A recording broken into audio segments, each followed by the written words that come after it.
என் பெயர் அருண். இப்போது எனக்கு 38 வயது.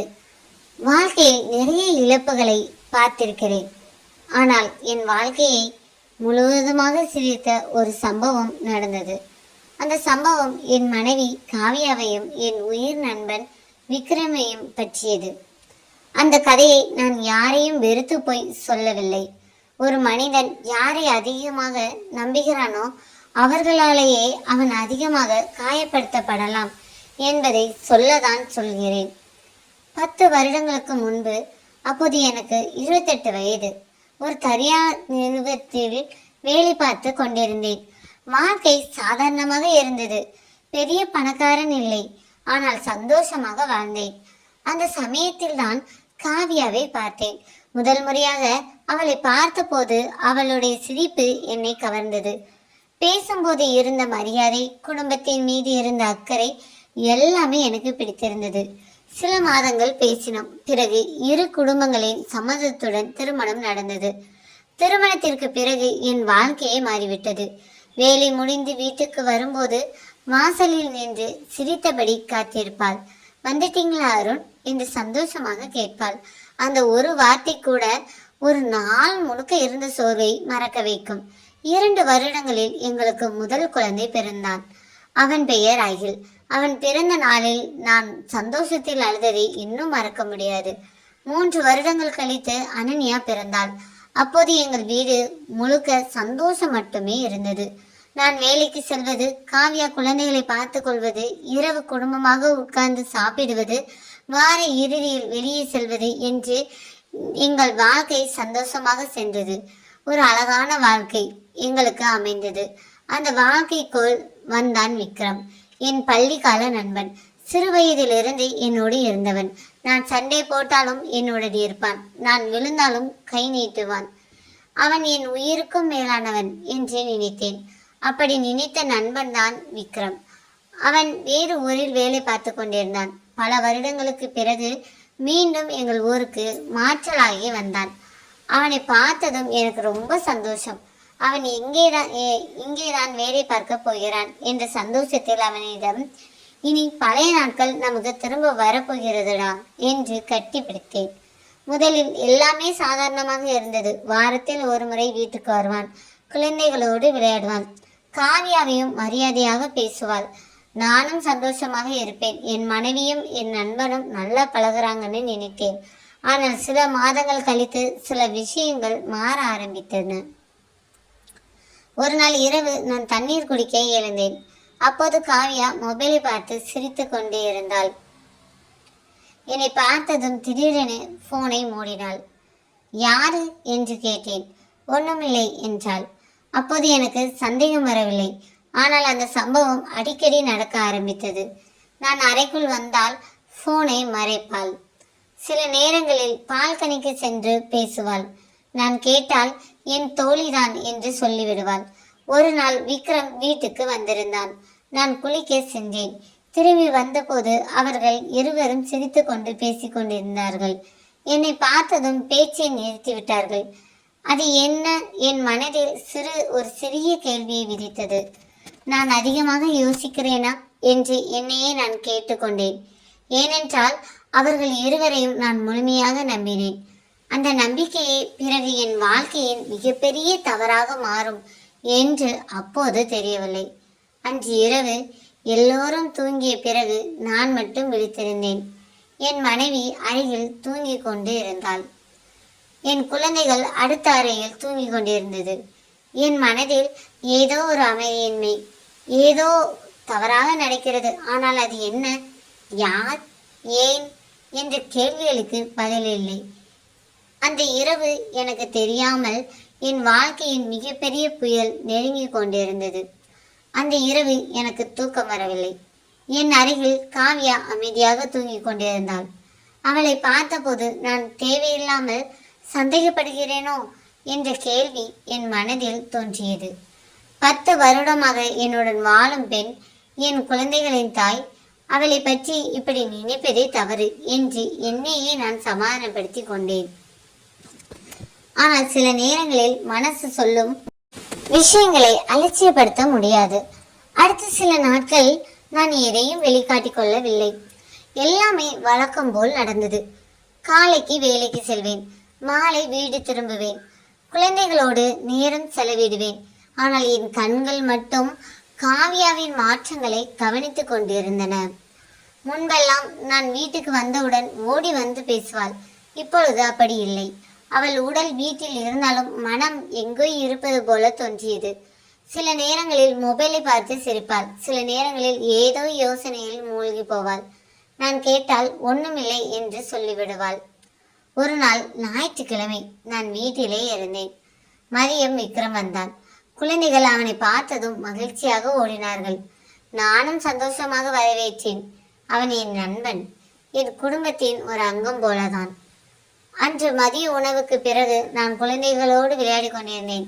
காவ்யாவும் விக்ரமும் சமையல் அருகே ஏதோ பேசிக் கொண்டிருந்தார்கள். நான் கவனிக்கவில்லை. ஆனால் சில நிமிடங்கள் கழித்து அவர்கள் சிரிக்கும் சத்தம் கேட்டது. அவ்வளவு நெருக்கமாக என்ன பேசுகிறார்கள் என்று ஒரு கணம் தோன்றியது. ஆனால் பேசுவது என் மனைவியும் என் நண்பனும். உடனே அந்த எண்ணத்தை நான் தள்ளிவிட்டேன். ஆனால் அதற்கு பிறகு ஒரு விஷயம் நடந்தது. விக்ரம் வீட்டிலிருந்து கிளம்பிய சில நிமிடங்களிலேயே காவியானின் மொபைலில் ஒரு மெசேஜ் வந்தது. அவள் உடனே போனை எடுத்தாள். படித்ததும் சிரித்தாள். பிறகு என்னை பார்த்ததும் முகத்தை மாற்றிக்கொண்டாள். அந்த ஒரு நொடியில் என் மனதில் இருந்த சந்தேகம் கொஞ்சம் பெரிதானது. அன்று இரவு காவியா குளிக்க சென்றிருந்தாள். அவளுடைய மொபைல் படுக்கையில் இருந்தது. நான் வாழ்க்கையில் ஒருபோதும் அவளை போனை ரகசியமாக பார்த்ததில்லை. ஏனென்றால் நம்பிக்கை இருந்தது.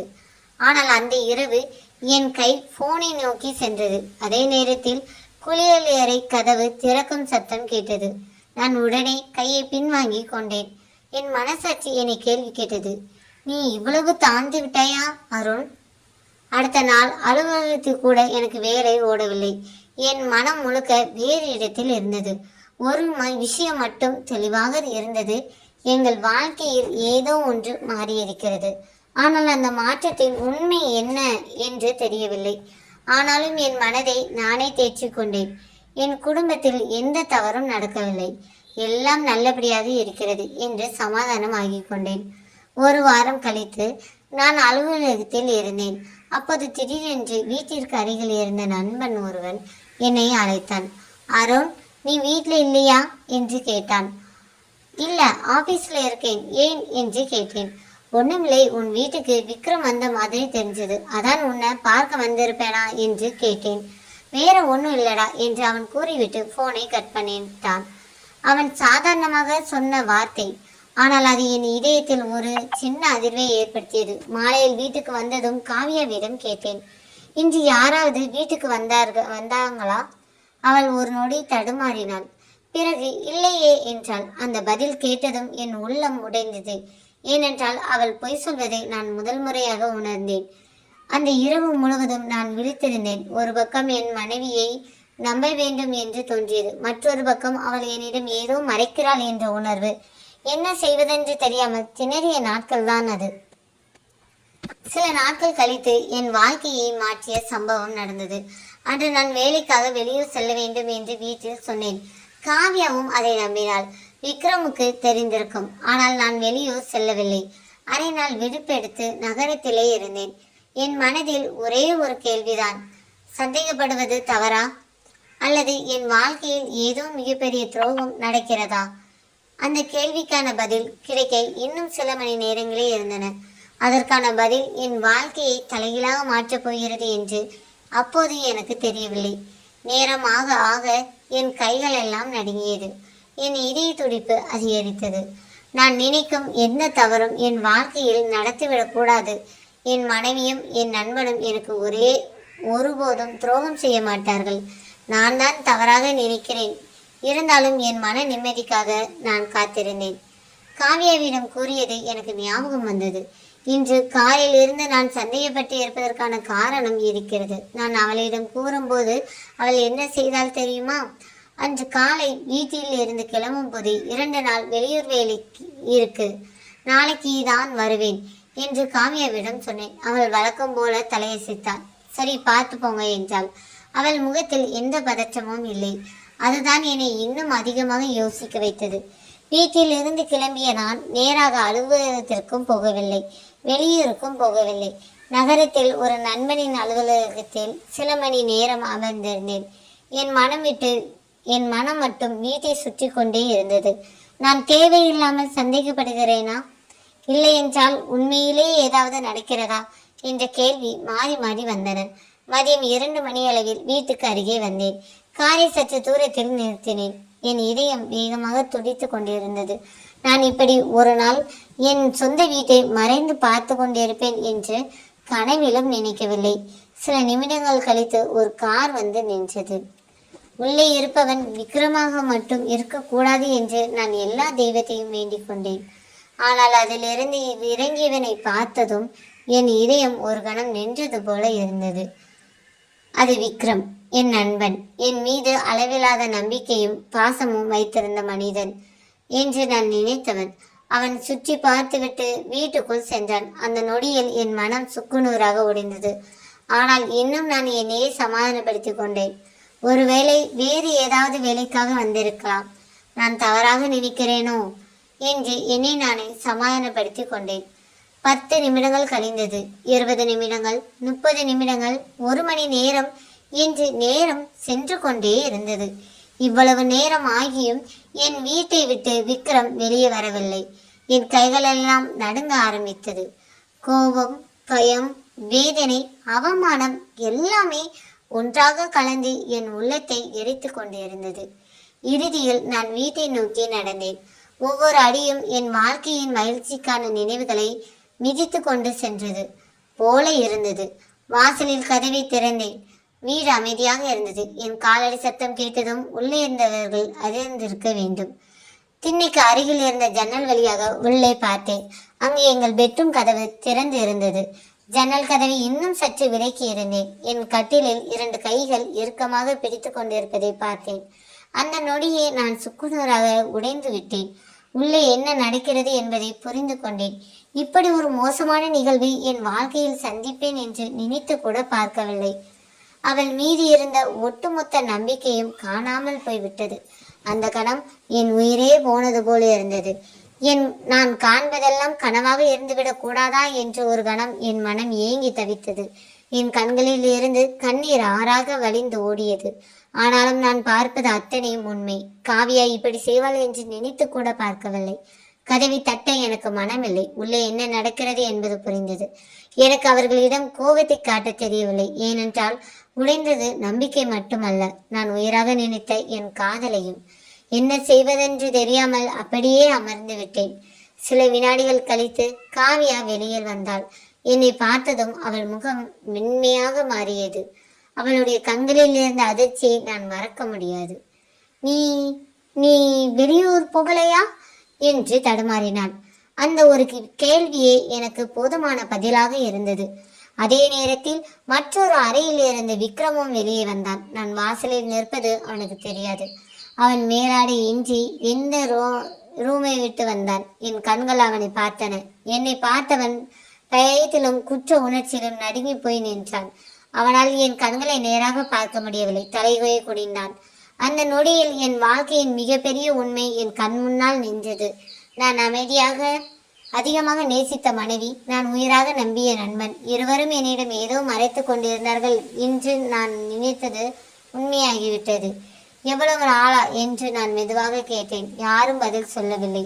எவ்வளவு நாளா என்று மீண்டும் கேட்டேன். இந்த முறை என் குரல் உடைந்திருந்தது. காவியாவின் கண்களில் கண்ணீர் வந்தது. விக்ரம் அமைதியாக நின்றான். இருவரும் அதற்கான பதிலை கூறவில்லை. அந்த அமைதியே எல்லா பதில்களையும் சொல்லிவிட்டது. அந்த நிமிடத்தில் நான் கோபப்படவில்லை, கத்தவில்லை, அடிக்கவில்லை. ஏனென்றால் கோபத்தை விட என் மனதில் இருந்த வேதனை மிகவும் பெரியது. நான் விக்ரமை பார்த்தேன். உன்னை நம்பி என் வீட்டிற்கு விட்டதற்கு எனக்கு சரியான பாடத்தை கற்றுக் கொடுத்து விட்டாய். நீதான் உண்மையான நண்பன், அப்படிதானே என்று கோபத்தில் ஆக்ரோஷமாக சொன்னேன். அவன் இன்னும் தலையை குனிந்தபடியே நின்றான். பிறகு காவியாவை பார்த்தேன். நான் உனக்கு என்ன குறை வைத்தேன் என்று கேட்டேன். அந்த கேள்விக்கு அவளால் பதில் சொல்ல முடியவில்லை. ஏனென்றால் சில கேள்விகளுக்கு உண்மையான பதில் இருக்காது. அன்று மாலை முழுவதும் வீட்டில் கனமான அமைதி நிலவியது. குழந்தைகள் பள்ளியிலிருந்து வருவதற்கு முன்பே விக்ரம் அங்கிருந்து சென்று விட்டான். அவன் செல்லும்போது கூட என் முகத்தை பார்க்கவில்லை. குற்றம் செய்த நெஞ்சம் குறுகுறுக்கும் அல்லவா? அப்படி இருக்க அவன் எப்படி என் முகத்தை பார்ப்பான்? காவ்யா மட்டும் அழுது கொண்டே இருந்தாள். நான் பெரிய தவறு பண்ணிவிட்டேன் என்றாள்.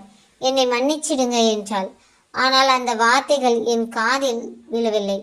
ஏனென்றால் நம்பிக்கை உடையும் சத்தம் ஒரு முறை கேட்டுவிட்டால் மன்னிப்பு கேட்கும் குரல் மிகவும் தூரமாக தான் கேட்கும். அன்று இரவு என் குழந்தைகள் அமைதியாக தூங்கிக் கொண்டிருந்தார்கள். அவர்களுக்கு எதுவும் தெரியாது. அவர்களுடைய உலகம் இன்னும் அழகாகவே இருந்தது. ஆனால் அவர்களுடைய அப்பாவின் உலகம் அந்த நாளில் முழுவதுமாக சிதறி விழுந்து இருந்தது. நான் பால்கனியில் நின்று கொண்டிருந்தேன். கண்ணீர் வரவில்லை. ஏனென்றால் வேதனை ஒரு அளவை தாண்டி விட்டால் கண்ணீர் கூட வராது. அப்போது நான் ஒரு முடிவு எடுத்தேன். அந்த முடிவு என் வாழ்க்கையையும் காவ்யாவின் வாழ்க்கையும் என் குழந்தைகளின் எதிர்காலத்தையும் மாற்றப் போகிறது. ஆனால் அந்த முடிவை எடுப்பதை தவிர எனக்கு வேறு வழியும் இல்லை என்று நான் நினைத்தேன். அந்த இரவு என் வாழ்க்கையில் நான் மறக்க முடியாத இரவு. வீட்டில் எல்லோரும் இருந்தார்கள். ஆனால் என் மனதில் மட்டும் ஒரு வெறுமை இருந்தது. 10 வருடங்களாக நான் கட்டிய வாழ்க்கை ஒரே நாளில் என் கையில் இருந்து நழுவி போனது போன்ற ஒரு உணர்வு. காவ்யா அழுது கொண்டே இருந்தாள். அவளுடைய கண்கள் சிவந்திருந்தன. முன்பு அவள் அழுதாள். உடனே சென்று சமாதானப்படுத்துவேன். ஆனால் அந்த இரவு அவள் அழுததை பார்த்தும் என் கால்கள் அசையவில்லை. ஏனென்றால் அந்த கண்ணீருக்கு பின்னால் நான் இழந்த நம்பிக்கை நின்று கொண்டிருந்தது. இரவு 12 மணிக்கு மேல் இருக்கும். நான் பால்கனியில் நின்று வானத்தை பார்த்து கொண்டிருந்தேன். காவ்யா மெதுவாக வந்து அருகில் நின்றாள். சில நிமிடங்கள் எதுவும் பேசவில்லை. பிறகு மெதுவாக, ஒரு தடவை என்னை மன்னிச்சிடுங்க என்றாள். அந்த வார்த்தையை கேட்டதும் நான் சிரித்தேன். ஆனால் அது சந்தோஷ சிரிப்பில்லை, வேதனையின் சிரிப்பு. மன்னிக்கணுமா? எதுக்காக? நான் நம்பியதுக்காகவா? உன்னை என் உயிரினு நினைச்சதுக்காகவா? அல்லது என் நண்பனை என் குடும்பத்துக்குள் கொண்டு வந்ததுக்காகவா என்று கேட்டேன். அவளால் பதில் சொல்ல முடியவில்லை. தலையை குனிந்து அழுதாள். ஒரு தவறு நடந்துருச்சு அருண் என்று அவள் சொன்னாள். அந்த வார்த்தை எனக்கு கோபத்தை ஏற்படுத்தியது. தவறா? ஒரு கண்ணாடி கையிலிருந்து தவறி விழுந்தா அதுக்கு தவறு சொல்லுவாங்க. ஆனா மாதக்கணக்கா நடந்த விஷயத்துக்கு ஒரு தவறு சொல்ல முடியாது. அது தெரிந்தே செய்த தவறான ஒரு முடிவு. அதற்கு நான் எப்படி மன்னிப்பு கொடுப்பேன் என்று சொன்னேன். அவள் அமைதியாக நின்றாள். ஏனென்றால் நான் சொல்வது உண்மை என்பது அவளுக்கே தெரியும். அந்த இரவு நாங்கள் ஒரே வீட்டில் இருந்தோம். ஆனால் 2 வெவ்வேறு உலகங்களில் நாங்கள் இருந்தோம். ஒரு உலகம் குற்றம் உணர்வில் உடைந்து கொண்டிருந்தது. மற்றொரு உலகம் நம்பிக்கை உடைந்த வழியில் எரிந்து கொண்டிருந்தது. காலை எழுந்தும் குழந்தைகள் வழக்கம் போல் ஓடி வந்தார்கள். அகில் என்னை கட்டி பிடித்தான். அனன்யா என் கன்னத்தில் முத்தமிட்டான். என் மீது இருந்த அன்பின் வெளிப்பாடுதான் அது. அவர்களுக்கு எதுவும் தெரியாது. அவர்களுடைய சிரிப்பு மட்டும் அந்த வீட்டில் இன்னும் உயிரோடு இருந்தது. அவர்களை பார்த்தபோது என் மனம் உடைந்தது. இந்த குழந்தைகள் என்ன தப்பு பண்ணினாங்க என்ற கேள்வி என்னை துரத்தியது. அன்று அலுவலகத்திற்கு போகவில்லை, வீட்டிலே இருந்தேன். முழு நாளும் யோசித்தேன். ஒரு பக்கம் காவ்யா, மற்றொரு பக்கம் என் மனசாட்சி. நான் அவளை மீண்டும் ஏற்றுக்கொண்டால் ஒவ்வொரு நாளும் அந்த நினைவு என்னை துரத்தாதா? ஒவ்வொரு முறையும் அவள் போனை எடுத்தால் எனக்கு சந்தேகம் வராதா? ஒவ்வொரு முறை தாமதமாக வந்தால் என் மனம் கலங்காதா? ஒரு உடைந்த நம்பிக்கையை மீண்டும் பழையபடி உருவாக்க முடியுமா? அந்த கேள்விக்கான பதில் எனக்கு இல்லை. மாலை நேரம். வீட்டு கதவு தட்டப்பட்டது. கதவை திறந்தேன். வெளியில் விக்ரம் நின்றிருந்தான். அவனை பார்த்ததும் என் உள்ளம் மீண்டும் கொதித்தது. ஒரு நிமிடம் பேசணும்டா என்றேன். நான் எதுவும் பேசவில்லை. அவன் உள்ளே வந்தான். என் கண்களை பார்த்து பேசவே அவனால் முடியவில்லை. நான் தப்பு பண்ணிட்டேன் என்றான். அது எனக்கு தெரியும் என்று சொன்னேன். என்னை மன்னிச்சிடு அருண்.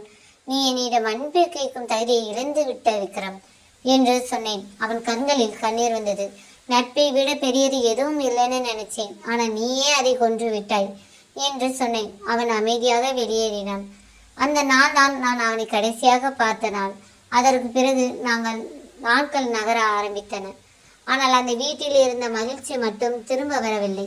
காவ்யா தினமும் பேச முயன்றாள். தினமும் மன்னிப்பு கேட்டாள். தினமும் அழுதாள். ஆனால் சில காயங்களுக்கு மருந்து கிடையாது. 1 மாதம் கழித்து நான் இறுதியாக ஒரு முடிவை எடுத்தேன். அந்த முடிவு என் வாழ்க்கையின் மிகவும் கடினமான முடிவு. ஆனால் அந்த முடிவை எடுக்காமல் நான் நிம்மதியாக வாழ முடியாது. ஒரு மாலை பொழுது காவ்யாவை அழைத்து உட்கார வைத்தேன். நான் ஒரு முடிவு எடுத்திருக்கிறேன் என்று சொன்னேன். அவள் பயத்துடன் என்னை பார்த்தாள். என் வாயிலிருந்து வந்த அந்த வார்த்தை அவளுடைய வாழ்க்கையை மாற்றப் போகிறது. நாம் இனிமேல் ஒன்றாக வாழ முடியாது என்று நான் சொன்னேன். அந்த வார்த்தையை கேட்டதும் அவள் கதறி அழ ஆரம்பித்தாள். கடைசியாக ஒரு முறை என்னை மன்னிக்க கூடாதா? நான் இனிமேல் எந்த தவறும் செய்ய மாட்டேன். எனக்காக ஒரே ஒரு முறை என்னை மன்னித்து விடுங்கள் என்று காவியா கதறி அழுதாள். அவள் கஷ்டப்படுவதும் கத்தி அழுவதும் என்னால் தாங்கிக் கொள்ள முடியவில்லை. ஆனால் என்னால் இன்னொரு முறை அவளுடன் ஒன்றாக சேர்ந்து வாழ முடியாது. அவள் செய்த துரோகம் மட்டும்தான் என் கண்ணிற்கு தெரியும். இதற்கு மேல் நாம் ஒன்றாக சேர்ந்து வாழ்ந்தால் அது நம் இருவர் வாழ்க்கையும் நரகமாக்கிவிடும். நாம் சட்டப்படி பிரிந்து விடலாம். குழந்தைகளுக்கு பக்குவமாக இந்த முடிவை எடுத்து கூறலாம். நீயும் நானும் நல்ல கணவன் மனைவியாக இனிமேல் வாழ முடியாது. ஆனால் நல்ல பெற்றோர்களாக இருக்க முயற்சி செய்வோம். நீ எப்போது வேண்டுமானாலும் நம் குழந்தையை பார்க்கலாம். உன்னையும் குழந்தையும் ஒருபோதும் நான் பிரித்து விட மாட்டேன். நீ எனக்கு நல்ல மனைவியாக இல்லாமல் இருக்கலாம். ஆனால் என் குழந்தைகளுக்கு நீ ஒரு நல்ல அம்மாவாக இருந்திருக்கிறாய். குழந்தைகளின் வாழ்க்கையில் ஒரு முக்கிய அங்கம். நம் பிரிவு குழந்தைகளின் வாழ்க்கையை பாதிக்கக்கூடாது. உன் வாழ்க்கையில் இதற்கு மேல் நான் தலையிட விரும்பவில்லை. உனக்கு யாரை பிடித்து இருக்கிறதோ அவர்களுடன் நீ சந்தோஷமாக வாழலாம். என் குழந்தைகள் என்னிடம் இருக்கட்டும். ஆனால் நாம் இருவரும் இனிமேல் சேர்ந்து வாழ முடியாது என்று தீர்க்கமாக முடிவெடுத்து காவியாவிடம் கூறிவிட்டேன். அவளால் இந்த முடிவை ஏற்றுக்கொள்ள முடியாவிட்டாலும் என் மன நிம்மதிக்காக அவள் இந்த முடிவிற்கு சம்மதித்தாள். நாங்கள் இருவரும் சட்டப்படி பிரிந்தோம். என் மகள் இருவரும், அம்மா ஏன் இப்பொழுது நம்முடன் இல்லை? அம்மா எப்போ வருவாங்க? அம்மா ஏன் தனியாக இருக்கிறார்கள் என்று அவர்களின் கேள்வி நீண்டு கொண்டே இருந்தது. அவர்களுக்கு நான் கூறிய ஒரே பதில் என்ன தெரியுமா? அம்மா சிறிது காலம் ஓய்வு எடுப்பதற்காக தனியாக இருக்கிறார்கள். இங்கே வந்தால் எல்லா வேலையும் அவர்கள் தானே செய்ய வேண்டும். அதனால் தான் அம்மா இன்னொரு வீட்டில் இருக்கிறார்கள். உங்கள் தேவையான எல்லாவற்றையும் அப்பா பார்த்து கொள்வேன். உன் அம்மா எப்பொழுது எல்லாம் ஃப்ரீயா இருக்காங்களோ அப்பொழுதெல்லாம் உங்களை காண வருவார்கள் என்று நான் கூறினாலும் அம்மா எப்பொழுது வருவார்கள் என்று கேட்டுக்கொண்டே இருந்தார்கள். காலங்கள் கடந்தன. பிள்ளைகளும் இந்த வாழ்க்கைக்கு பழகி கொண்டது. சில உண்மைகளை ஏற்றுக்கொண்டார்கள். காவியா தான் செய்தது எவ்வளவு பெரிய தவறு என்று புரிந்து கொண்டாள். அவள் இன்னொரு வாழ்க்கையை தேர்ந்தெடுத்துக் கொள்ளவில்லை. மாறாக விக்ரமுடன் சேர்ந்து வாழவும் இல்லை. வருடங்கள் கடந்தன. விக்ரமுக்கு வேறு ஒரு பெண்ணுடன் திருமணம் நடந்தது. அவன் அந்த பெண்ணுடன் சந்தோஷமாக வாழ்கிறான். இந்த தகவல் எனக்கு கிடைத்தது. அவன் அவனுடைய வாழ்க்கையை பார்த்து கொண்டு சென்று விட்டான். காவியா யாரும் இல்லா தனிமரமாக இருக்கிறாள். அவள் மீது பரிதாபமும் வருத்தமும் எனக்கு ஏற்பட்டது. ஆனால் அந்த பழைய காதல் உணர்வோ அவளை மனைவியாக ஏற்றுக்கொள்ளும் எண்ணமோ எனக்கு ஒருபோதும் தோன்றவில்லை. காவியா என்று கூறினாலே அந்த மோசமான நிகழ்வுதான் என் கண்முன்னே தோன்றுகிறது. குழந்தைக்காக மட்டும் அவ்வப்போது எனக்கு போன் செய்வாள். சில நேரங்களில் அவளுக்கு ஆறுதலாக இரு வார்த்தைகள் பேசலாம் என்று நினைத்தாலும் அவள் குரலை கேட்டதும் கோபம் மட்டுமே எனக்கு வந்தது. அவளிடம் இருந்து விலகி இருக்கதான் என் மனம் நினைத்தது. குழந்தைகள் வளர வளர என்ன நடந்தது என்பதை புரிந்து கொண்டார்கள். நானும் காவியாவும் நல்ல கணவன் மனைவியாக வாழவில்லை, ஆனால் நல்ல பெற்றோர்களாக இருந்தோம். சில நிமிடங்கள் அற்ப சந்தோஷங்களுக்காக தன்னுடைய வாழ்க்கையை மட்டுமல்ல தன்னை சார்ந்து உள்ளவர்களின் வாழ்க்கையும் கேள்விக்குறியாக்கி விடுகிறது சில அற்பமான முடிவுகள். என் மீது காவியா உயிரை வைத்திருந்தாள் என்பது எனக்கு தெரியும். எங்கள் இருவருக்கும் இடையில் எந்த குறையும் இருந்ததில்லை. ஆனாலும் அவளின் சில அற்ப சந்தோஷங்களுக்காக எதையும் யோசிக்காமல் அவள் எடுத்த முடிவு எங்கள் இருவர் வாழ்க்கை மட்டுமல்ல குழந்தைகளின் வாழ்க்கையும் பாதித்தது. என்னதான் நாங்கள் இருவரும் குழந்தைகளுக்கு எந்த குறையும் இல்லாத அளவிற்கு வளர்த்தாலும் நாங்கள் இருவரும் ஒன்றாக இருந்து சந்தோஷமாக வளர்ப்பது போல் இருக்காதல்லவா? இன்று இருக்கும் சமூகத்தில் பல குடும்பங்கள் இந்த பிரச்சனையை பேஸ் பண்ணி கொண்டுதான் இருக்கிறது. ஒரே ஒரு நிமிடம் இதற்கு பின்னால் என்ன பின் விளைவுகள் வரும், யார் பாதிப்படைப்பார்கள், அவர்களின் மனவேதனை எப்படி இருக்கும் என்று ஒரு கணம் யோசித்தால் அல்ப சந்தோஷங்களுக்கு யாரும் முக்கியத்துவம் கொடுக்க மாட்டார்கள். பிடித்தால் ஒன்றாக வாழ வேண்டும், இல்லை என்றால் சட்டப்படி பிரிந்து விடுவது எவ்வளவோ மேல். காவியாவின் வாழ்க்கை இதுபோன்ற தவறான முடிவுகள் எடுக்கும் பெண்களுக்கு ஒரு உதாரணமாக அமையும். இன்று விக்ரம் இன்னொரு பெண்ணுடன் சந்தோஷமாக வாழ்கிறான். இந்த குற்ற உணர்ச்சியும் இன்றி. ஆனால் காவியாவின் வாழ்க்கை கேள்விக்குறியாகிவிட்டது. இந்த கதை உங்களுக்கு பிடித்திருந்தால் மறக்காமல் நம்ம சேனலை சப்ஸ்கிரைப் செய்து கொள்ளுங்கள், லைக் பண்ணுங்க. இந்த கதையை பற்றி உங்கள் கருத்து என்ன என்பதை மறக்காமல் கமெண்ட் பண்ணுங்க. என்றும் உங்களின் அன்பு தோழி நான்.